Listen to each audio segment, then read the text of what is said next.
10월 14일 수요일 은총의 숲 새벽 묵상을 시작하겠습니다. 오늘의 말씀은 마가복음 6장 36절 37절 말씀입니다.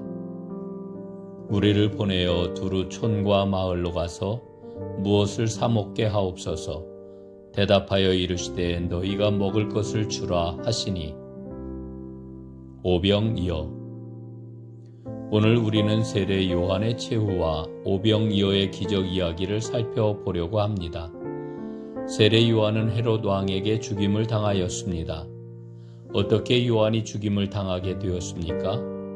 헤롯 왕은 세례 요한이 의롭고 거룩한 사람이라는 것을 알고 있었습니다.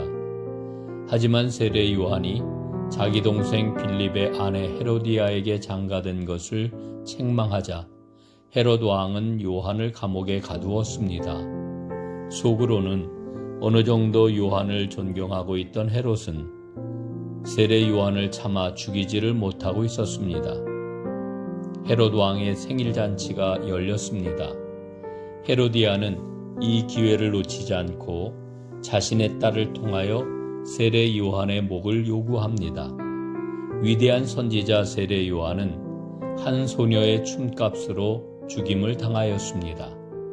요한은 정치의 어두움과 권력자들의 복수심 때문에 죽임을 당한 것입니다. 헤롯에게는 공의가 없었습니다. 헤롯은 동생의 아내 헤로디아를 취함으로 세상 사람들의 소리 없는 멸시를 받고 있었습니다. 헤롯은 자신의 삶이 불의했던 것처럼 또한 전혀 의롭지 않은 방법으로 요한을 죽임에 내어 주었습니다. 헤롯 왕이 세례 요한을 죽임에 넘겨주는 모습은 세상이 복음을 배척하는 생생한 그림입니다. 세상은 복음을 환영하지 않습니다. 그럼에도 주님은 너희가 먹을 것을 주어라 하고 말씀하십니다. 지금 사람들이 예수님께 몰려들었습니다. 예수님은 몰려든 무리를 목자 없는 양처럼 불쌍히 보셨습니다. 이들을 가르치셨습니다. 돌보셨습니다. 날이 저물자 제자들이 예수님에게 말합니다. 무리를 마을로 보내어 무언가를 사 먹게 하옵소서.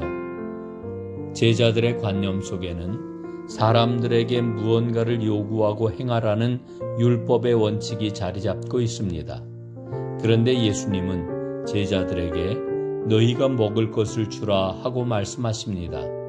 예수님의 관념은 먼저 사람들에게 누릴 것을 주라는 것입니다. 이것이 은혜의 원칙입니다. 오병이어 기적은 예수님의 부활 사건과 함께 사복음서에 모두 기록된 유일한 사건입니다. 오병이어의 은총은 하늘에서 내려옵니다. 하지만 은총은 내가 가진 작은 것을 주님께 드림으로 시작됩니다. 오늘날 주님께서 공급해 주시는 것도 이런 은혜의 방식에 따라 공급해 주십니다. 주님의 공급은 12광주리를 채울 정도로 풍성하고 만족스럽습니다. 우리가 주님께 드리는 것은 보잘것없는 것처럼 보입니다. 그런데 그것으로 주님은 엄청난 축복을 빚어내십니다. 작다고 주눅들지 않고 주님께 정성껏 드려본 사람은 오늘 이야기가 실감날 것입니다. 주님의 손에 들려질 때 오병이어의 기적이 일어납니다.